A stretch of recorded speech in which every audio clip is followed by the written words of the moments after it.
You see it in the title. What are you complaining about? It's going to be tough, but we need to talk about it right after this.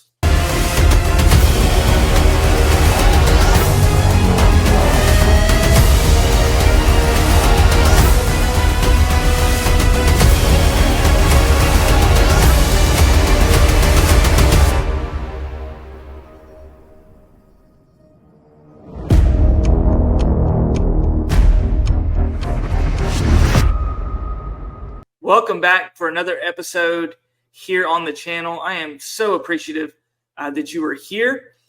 This episode is actually going to be a little bit different than what I've done in the past, and I want to get into some details and some statistics in this teaching. And I think it's going to be beneficial, and I think it's going to help you.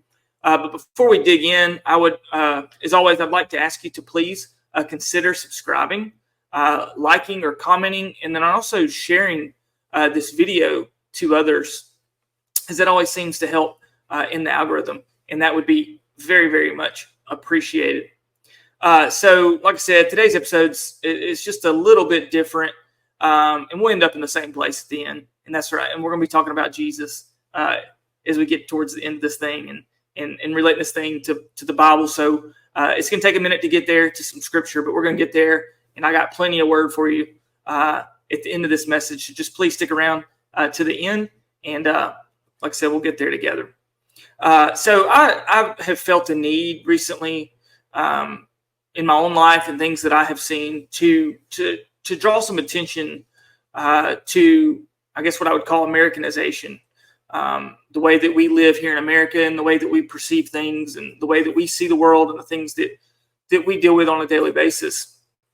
And really, it's our bubble that we live in here on the other side of the world, and we tend to wrap ourselves up in that and forget the way that most of the world has to live, and we truly wrap ourselves up in that, and we get lost in that, and don't think about the other things that are going on around the world and the other people. The majority of the people that don't live in the U.S. that are in the world. Honestly, I may lose you on this episode. I hope I don't. I hope that you will stick around, and I hope you will have an open heart and an open mind. And just right up front, my intent is never to offend you, but to instead awaken you to the reality of the world in which we live, and to the world that we get to live in here in America every single day. There is, honest. I mean, I think it would go without question that there are a lot of bad things that go on in our country here in the U.S. We have shootings, we have rampant homelessness, government corruption, rising divorce rates. Ever since I was a kid, this divorce rate has steadily increased, and then it's steadily increased within the church as well, to up over, I believe, 50%. And there are several other things as well. But overall, as Americans, the question is, do we really have the right to complain? Do we really have the right to complain? And please have an open mind on this. And don't look at it from yourself, and maybe you're going through some hard times and things like that, and say, well, yeah, I do. And sometimes it's good. Don't ever just hold your emotions in. You need to have an accountability partner. You need to have somebody that you can confide in and that you trust to talk about certain things. And we're going to talk a little bit more about that. But the question is, do we really have it so bad as to complain whenever someone, maybe, driving slow down the highway? And I see it almost every day when I'm out riding around or driving into town or whatever. That someone gets upset because somebody in front of them is driving slow or driving slower than they would like. They may still be doing the speed limit, but then you're still getting upset. And, we're called to be Christ-like. And that's something that I think gets a lot of us is having someone, we're trying to get somewhere and we're so fast-paced that we can't just slow down for a moment. Do we have it so bad to cuss out the drive-thru attendant? Countless times at some of these fast food restaurants, it's a lot of young people that maybe have not worked before, things like that. Honestly, people that may not be super motivated. But, do we really have the right to complain when our order doesn't come out perfect every single time? And these are just thoughts to think on. These are just some things that I had thought of in my own personal life that I've dealt with before. Do we have the right to complain when a water bill or a power bill, a gas bill, whatever types of bills and things that we have coming into the home are too high? These are frustrating. I get it. We could have no power. We could have no water. We could, have to go to a well and pull water.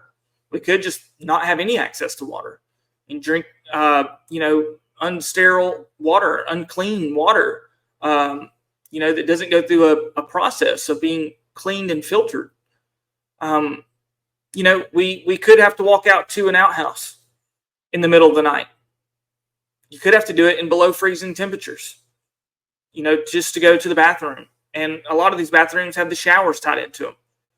So you could have to have your toilet right where you're taking a shower. You could just not have access to any of that. Or there could be so little power available that at night, all the power in the town gets shut off. And you have to go to the next morning without any power, without your phone. You get your phone charged, tough luck. Do we have the right to complain when we don't get a drink right? Or they don't have the type of drink that we want at a grocery store, or we go into a restaurant? Should we be in anger towards one another because of what someone has maybe said about us, and maybe it didn't come across the right way? Are these things to complain about? Look, I'm fully 100% dealing with myself. I wouldn't write this, and I said this before. The things that I talk about and I write about come from my personal experiences, things that I feel like God has taught me over the years to deal with. Now, I'm not saying that I don't still deal with them, because I do. We're not perfect.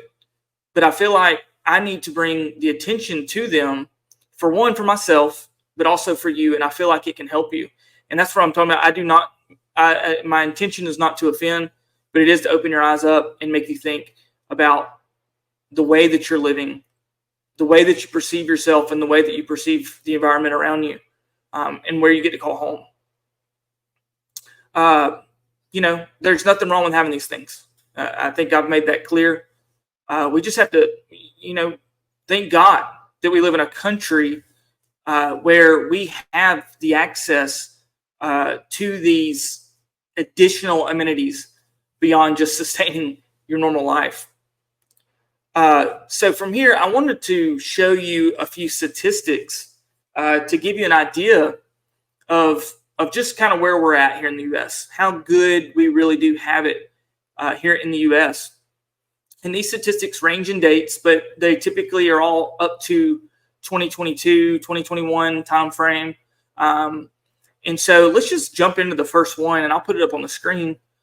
This is the child mortality rate for the world. And this comes from what we call the worldindata.org, which is tied to, I believe, the WHO, WHO organization, and some of those government entities is where these statistics come from, if you want to go check them out.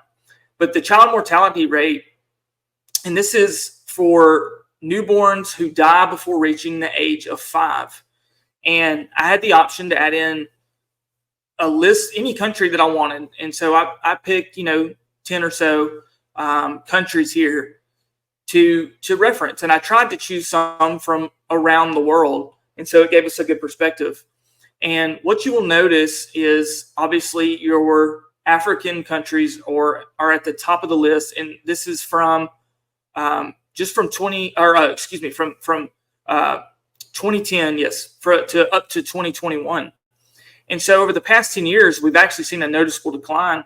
But that's not what I'm really trying to show you. What I'm trying to show you is before the age of 5, upwards of, 3, 4, 5, right at 6% of children in some of these lower income nations die before the age of 5.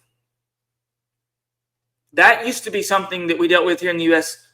way back in the past. You would hear, if you ever been to some older homes and things like that, some historic villages and stuff, you'll notice in the cemeteries, a lot of times there's children there. And they didn't have the medicines and the things to be able to take care when an issue arose. And you had a lot of stillbirths. And these things still go on around the world. Obviously, you can see, and this is a trend. The United States is down here at the bottom, and there's 1 or 2 countries that are just below us. But that mortality rate for the age of 5 is less than 0.5%, less than, probably closer to a quarter, if not even a little under a quarter of a percentage point. And those are obviously from abnormalities that occur with birth and in leading after that, disease and a few things.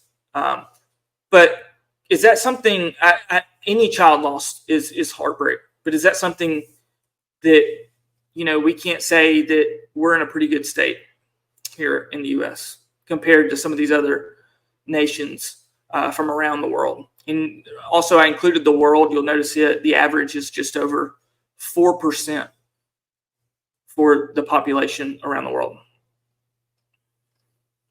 Let's go to the next one. Poverty.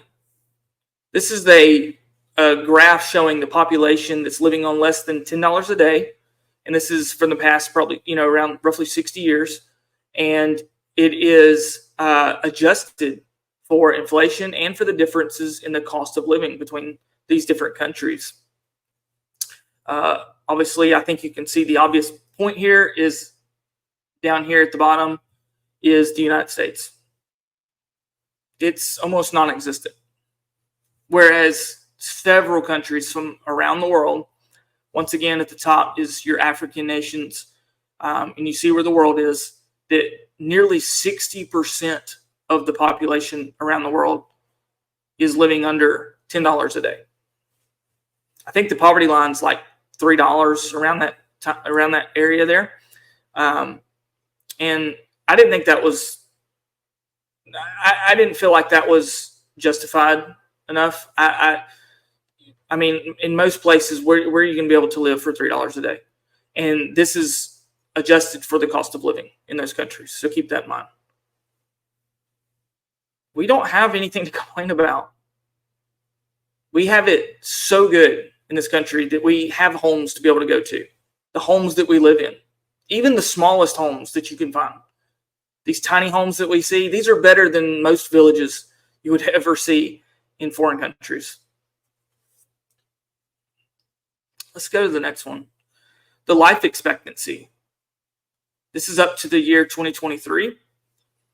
And you'll notice the United States is not on the top, but we are very, very close to the top.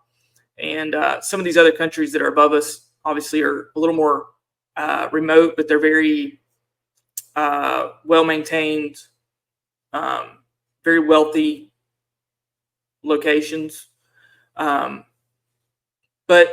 United States, 79.3 years. 79.3. And our closest competitor there, China, is at 77.74 years. And then it drastically falls off from there.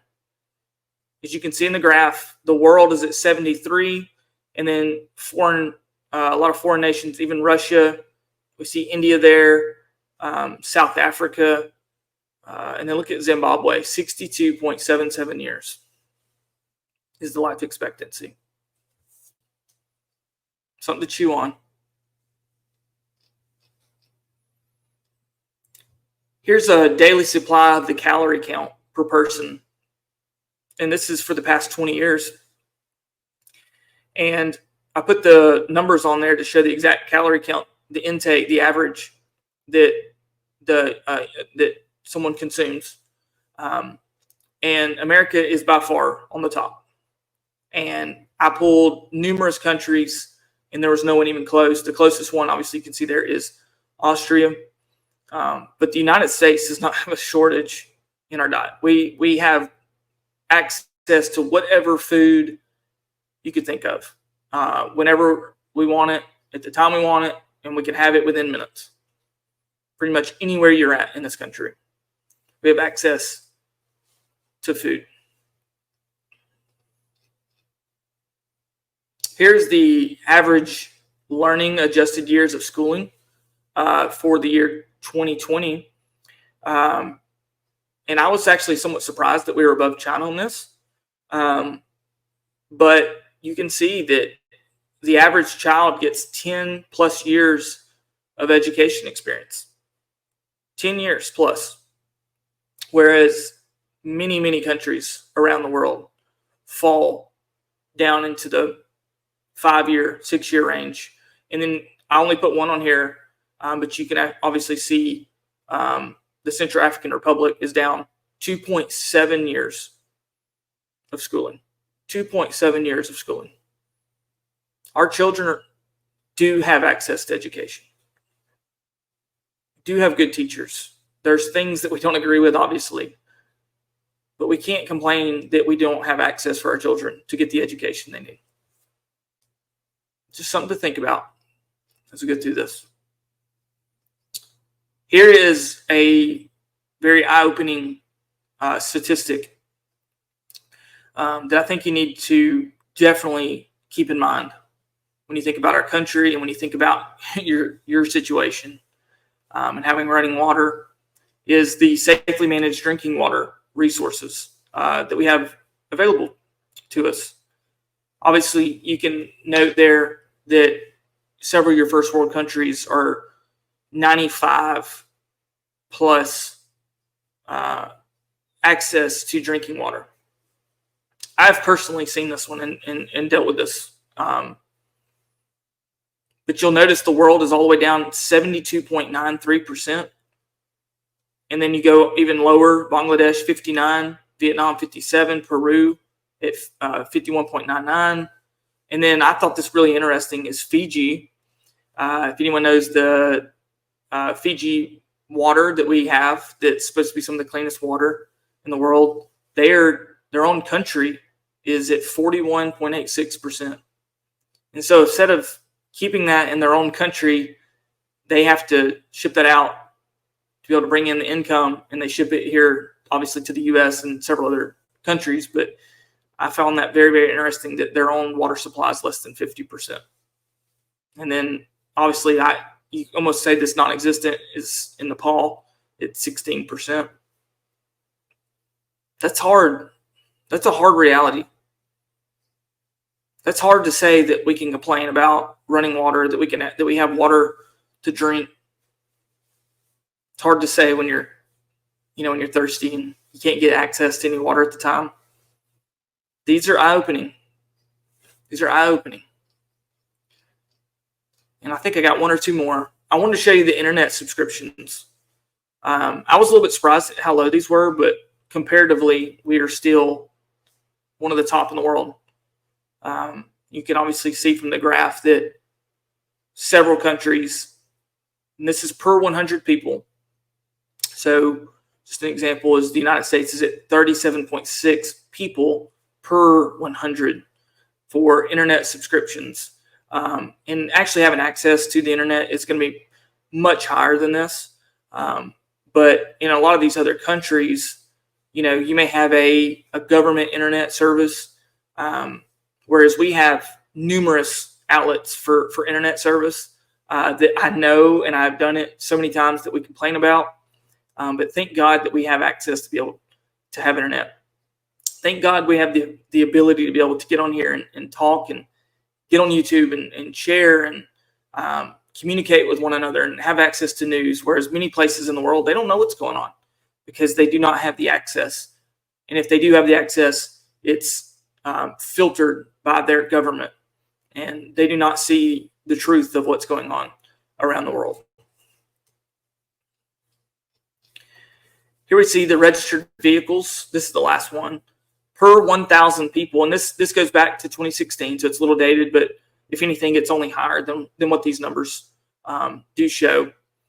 So per 1,000 people, the United States is by far head over anybody at 863 registered vehicles per 1,000 people. The next closest, as you see there, is Japan. And it's over 200 less per person, or per 1,000 people, excuse me. And yet we have people that can't get in a vehicle and find a way to church. We have people that can't find their way to work. We have people that choose to sit at home. We have people that complain about having to go to work. Many of these nations would jump at the opportunity to have a vehicle to go from one place to the next. Just something to open your eyes up to, something to think about. Made me think. Guys, we are so selfish in this country. We are so spoiled, to put it lightly, in this country. I encourage you, if you've never been to a non-first world country, you need to make plans to do so. Instead of taking a vacation one year, or what you would consider a normal vacation, put the money aside and go on a missions trip. If you're a Christian, if you're not a Christian and you're watching this video, go on a missions trip. Go to a third world country and you'll learn real quick just how good you have it. I encourage you to do so. It's an absolute eye-opening experience, and it will change your perspective on just how good you got it. I wanted to give a quick example. I've been on 2 missions trips and plan hopefully to go on many, many more. And I will have ways to be able to, hopefully in the future, when I can make some plans to go on one. If someone would, I'll make this a platform to be able to help donate to that as well. Just something to think about. But I wanted to give you an example of one of my mission trips and the eye-opening experience that I had. I went to the nation of Peru just a few years ago, and they had a Lima, Peru, which is a major city. A lot of your necessities are there, and your people that are there are primarily they're wealthy individuals, but the majority of the nation lives out in small villages. And we went into Cusco, and then we went out from Cusco up into the mountains of Peru. And we were up there for a week. And in particular, we were out in the villages for 5 days. And at night, it gets down into the extreme, cold temperatures. It's very obviously reliant on the sun shining. If there's cloud cover, or as soon as sunset hits, or if it's nighttime, the temperature drops dramatically, very, very quickly. And some of my experiences where we stayed in the mountain villages for 5 days traveling, and it was a surreal experience to be with the locals there, and then also to be able to to preach the gospel to them and be able to learn their culture and what they do and what they're about. It was really cool. But many of the kids didn't have shoes. Many of the kids didn't have access to books, to schooling. They had one power line coming in most of these villages if they had power. And one of the really crazy things was when you had to go to the restroom, they had outhouses. They did not have a bathroom in their house. So you had to go out, walk through their little area, their outdoor area where they were raising, chickens or guineas or they had vegetables, whatever. And then there was a small little house. Sometimes it was shared between families. And you would go in there and there was a hole in the ground. And above that hole, you would see a shower head and a sink. And the only way most of the time, you would take a cold shower. You didn't have access to hot water. And if you did, you took a risk of getting electrocuted because of the way that they wire. The way that they get heat is they hook up a wire to the light bulb, which then heats a heat pump and gives you your hot water. But from what our experiences is this water was not hot. It might have took the chill off from it being the extreme cold. But then you're also standing over an open sewage area while you're being able to take a shower. And I'm not taking anything against these people. These people were absolutely amazing. They were absolutely amazing. It was incredible to see. Many of them didn't get to eat, maybe one meal a day. And one of the things that I noticed was many of the family members, the grandparents, the parents, the children, all worked all day. The grandparents would be out in the fields, tying up wheat, breaking corn down, picking the vegetables, things like that, to be able to just survive. And what little bit they had access, they were able to sell to make a little bit of money. And at night, you would have to put roughly three alpaca blankets below you, 3 on top of you to stay warm in the middle of the night. And God forbid you have to go to the bathroom in the middle of the night, which me and my wife had to do one night, and went off into a massive mud hole, just trying to make it. And there was no outhouse. So it was 3 o'clock in the morning. It was about 30 degrees outside. And here we go walking out into this field, and because you couldn't see anything because there's no power, and you step off into a mud hole. It's just something that you have to deal with. And this is the world that these people live in every single day. But I tell you, and I've been on 2 mission trips. I can't tell where the other one was, even to this day, but it was really cool. But the consensus that I've come to is the people, no matter where they're at, especially the children, are the same, no matter where you go. They are some of the most joyful, excited, just full of joy children that I've ever met in my entire life. And it wrecked my heart. And not for them, not for what they were going through, but for the mess that I had complained about, especially looking back to myself as a child.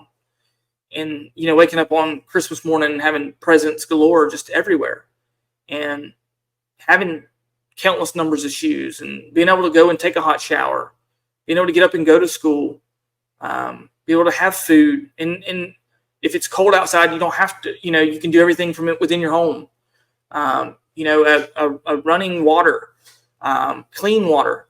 You're not having to drink out of a water bottle no matter where you go. To brush your teeth, you're not having to use a water bottle.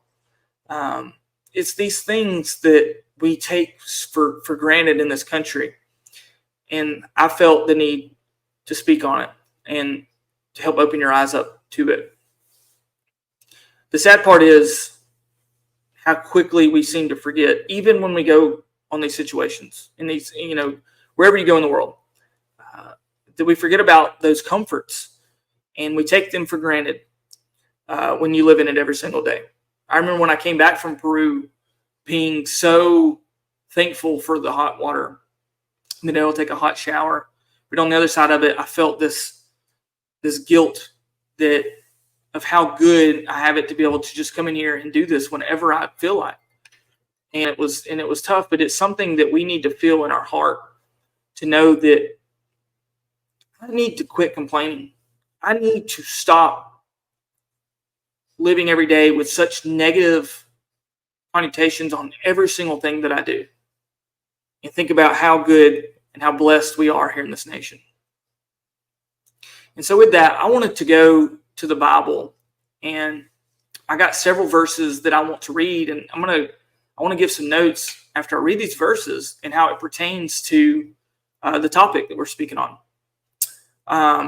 And I want to be able to deal with these in a biblical way. How do I deal with this in a biblical way? I can't help that I'm born here in the U.S., and you're absolutely right, and you shouldn't. God put you here for a reason. You were blessed because you were in this nation. But the question is, what are you doing with it? Are you just complaining that you're still here? Or are you going to take what God gave you and you're going to help spread the gospel around the world? The first verse that I want to go to is Philippians 4:12, and I'll put it up on the screen. It says, I know how to be brought low, and this is Paul speaking, and I know how to abound.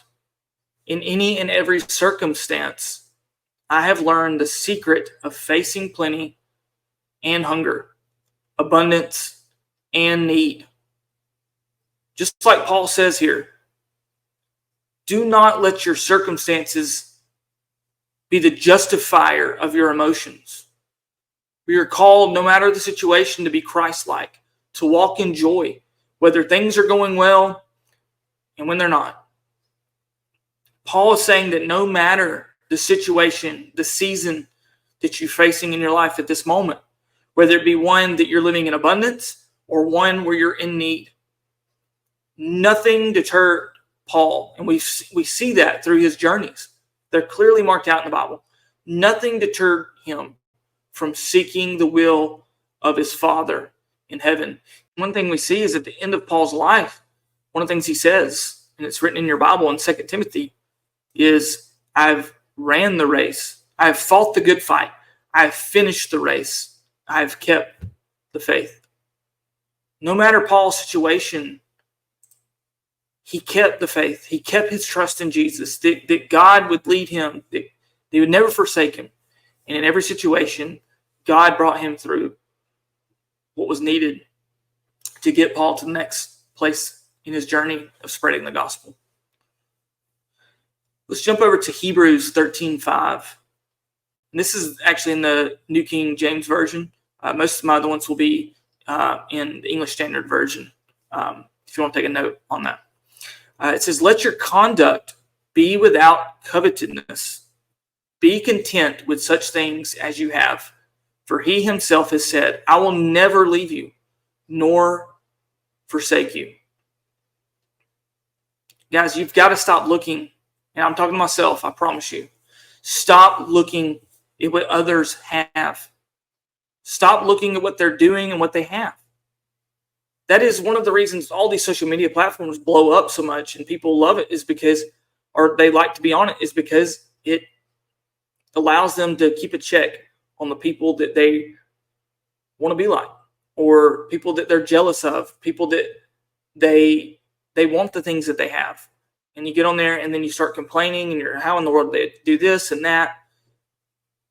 You know, one of our 10 commandments is do not covet. One of the first things that we're so accustomed to doing is judging one another.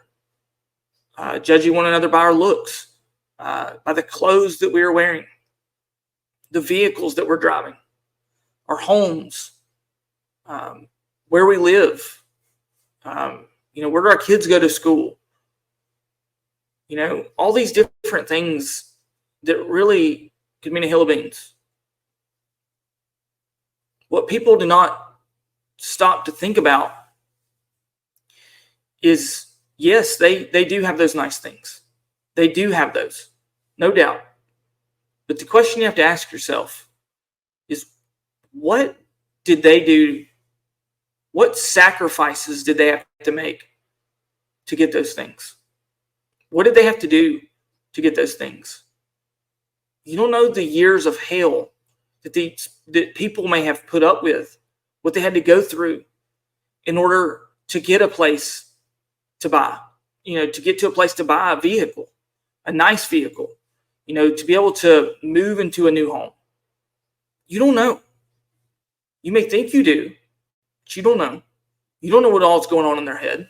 You don't know the countless times that maybe they didn't have money, that they held back from going out to eat, from going on a vacation, whatever the case may be.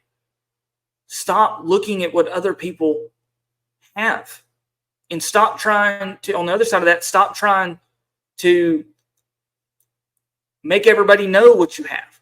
Stop trying to post every single time you're at a 5-star steakhouse, or you're buying a new vehicle, or whatever the case may be. We need to stop trying to outdo one another and be in unity and support and help one another. Stop coveting what others have. Are you willing to go through what they went through? Are you willing to give up, the moments with your children, time spent with your family, your well-being, your reputation, whatever the case is, you may just not know what you're asking for. And that makes me think about, I was watching The Chosen here recently, and in one of the episodes, John and James, the brothers, the sons of thunder, went up, and their mother was begging them and basically forced them to ask Jesus a question. And that question was, can we sit at your right and your left hand? And Jesus immediately fell into remorse and was somewhat angered and hurt that they would ask such a question. And Jesus simply said, you don't understand what you're asking for. And that's the way that you've got to perceive those moments. You don't know what you're asking for. God has you in a certain place. He didn't call you to be those other people. He called you to be you.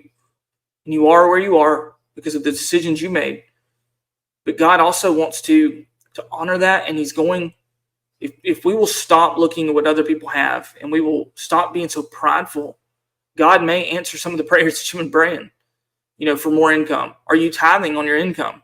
Anyways, these are all questions that you have to ask for. And you don't know what other sacrifices people made to get to the positions that they're in. I'm not saying they're all good either, but you're not the judge. We have no room to judge. Next verse, James 1:2-3. It says, count it all joy, my brothers, when you meet trials of various kinds. For you know that the testing of your faith produces steadfastness. So often our initial reaction as humans to hardships is frustration, it's anger, sadness, like I said, remorse. And I honestly think it would be odd if we did not. We're fleshly beings. We have flesh, and we're reacting in a fleshly way. But I wanted to challenge you today, and I think this is kind of one of the main points that I wanted to make. Many of you have seen where the illustrations where you'll have an angel sitting up on one side of somebody's shoulder, and then you'll have the devil sitting up on the other, and the person sitting there listening. And it seems funny, but in a lot of ways it's accurate. And on one side, you got the devil, and I would say that represents the flesh. In that side of us, just telling us to, hey, you need to react frustrated. You should be angry. That's what I've learned. That's what I've always seen, and that's the way that you need to react, because that's the way that humans are. You want to destroy one another. You want to come after one another. You want to react in a prideful way because that's the appropriate reaction. And then on this other side, you got the angel, or what I would represent as the spirit in this illustration, and in the spirit saying, no, you need to be joyful. I promise you, this is a tough time. This is a trial that you're going through, but you're going to come out stronger. You're going to be more resilient. This is going to be part of your testimony that you'll be able to share with others. God is bringing you through a season, and you're going to be able to help others. Your heart is being renewed in this moment. It's filtering out. It's burning off things that don't need to be a part of you. And then you're here in the middle, and you're having to justify both these things that are coming in from one side or the other. And this is why it's so difficult. It's so hard, and is why I've pushed on this channel, and I push it again today, is why we have to feed our spirit on a daily basis. You can't just do it on a Sunday morning. You can't just do it on a whim. You can't just say, I'm not, if you're not going to church and you're at home, you need the unity of other brothers and sisters to be able to hold yourself accountable in these moments. We have to work at it. It's not something that just happens, that you're just going to be joyful noise. Okay. That's not the way that it works. That's not, because we have our fleshly side. And if we're not practiced up, if we're not adhering to the Spirit, then it's difficult to respond in those moments correctly. I want you to understand that you have to build your faith. The Bible says that we're all given a measure of faith, but your faith was never meant to stay at the same level. is when you were started, when you were created. God always meant for your faith to be grown and to extend, to be able to help others and to help your family and to help yourself. It must be grown, it must be nurtured, and it must be built by trusting in the Lord through the hard times, through the difficult situations that you're going to encounter. And that includes the hard ones. And I don't know the easy way to put it, but if you're dealing with something difficult, change your perspective. And that doesn't just happen. I understand that. I've heard it so many times, but you just don't understand. You just don't understand. You just don't understand. I don't need to understand. I have not dealt with the exact thing that you're dealing with, but I have dealt with my own trials. I've dealt with my own frustrations. And the Bible tells me that I'm supposed to have joy through the trials. That I'm called to have faith in God through every situation.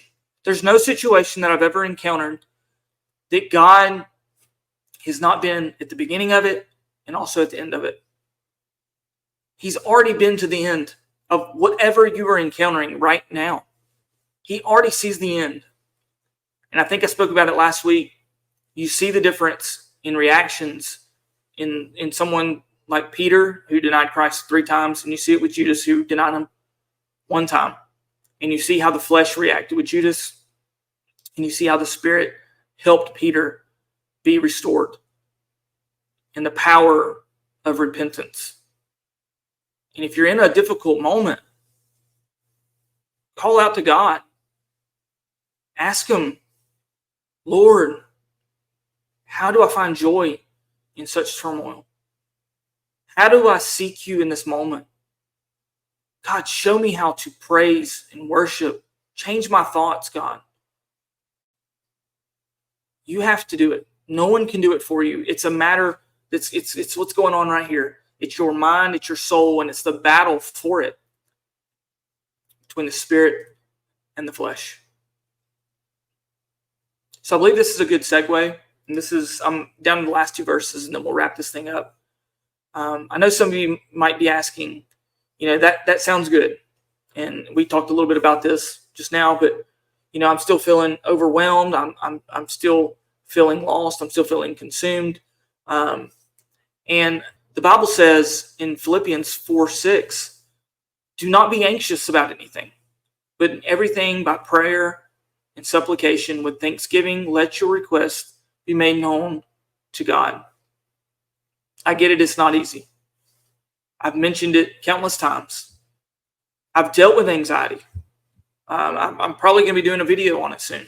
I need prayer in that area to do it, because it's a very hard subject for me to talk about. But I want to do a video on my testimony. Philippians 4:6 is telling us that in every situation, our reaction should be to go to the Lord in prayer, first and foremost. The Bible tells us to pray continuously. It says to do it with supplication. Otherwise, supplication means to humble oneself before God. It means to plead before God, not in a desperation. God, please, please, please, just take this away from me. I can't deal with it. No. Do not come to Him in desperation, but you can get down on your knees humbly before God and plead in thanksgiving with thanks. Bring forth what you're dealing with to God. He will help you. He will answer you when you come to Him the correct way. This opens the door. When we pray to God, it opens the door for intervention to take place. We see that with Daniel. When Daniel got down and he prayed, it says that an angel was immediately released to come to his aid, to come and renew his strength. But it took the angel 21 days to get to Daniel. Why? Because the prince of Persia. And that angel could not get past the prince of Persia, so he had to call on the archangel Michael to come down to open a door so that the angel could come down into our realm here on earth and nurture and give aid to Daniel. And he says, I immediately was released as soon as you prayed. As soon as you opened your mouth, I was released to come to your aid. I don't want to go super deep into that. That's not where I want to go, but I do want to show you that prayer is the open door. Prayer is the open door. It's not going to always be an immediate release, from the situation that you're dealing with. But through prayer continuously, through a right heart, trying to make a correction within your mind and in your spirit on the way that you're perceiving the struggle that you're dealing with, will bring forth answers, and will help, and God will either redirect your steps or He will comfort you in those moments. In the last verse is 1 Timothy 6-7. It says, "For we brought nothing into the world, and we cannot take anything out of the world." And I want to close with this. We must keep our focus not on the things of man, not on what other people have, not on luxuries of this world, but on the very glory of God. We're in a once in a lifetime opportunity. And I know I've said this all the time, and we're here for such a time as this. We only have a small window of opportunity, a very, very small window of opportunity. But you are not here by mistake. You are here because God put something in you that this world needs in this moment. And I think it's a huge honor. And it brings joy to my heart. As bad as things are that are going on in the world, I have joy in my heart to know that God entrusted us to be here at this moment. And that, in my own personal world, to be able to share on here, and to be able to have some of the opportunities to be able to preach is mind-boggling to me. It's absolutely mind-boggling that we would have the opportunity to share the gospel in such a world that is destructive and honestly hates God. And we have to be the light. We are the remnant. We are a chosen generation. So guys, if you spend all your time complaining, we'll unfortunately fail to finish the race that Paul was talking about, the life race, the race that leads to an eternal life. If you spend all your time complaining, you'll miss it. You'll miss what God has for you, what He has called you to, and where you were supposed to go. So I charge you today, have a renewed mind. Renew your mind daily. Get in the Word. Get in prayer with God.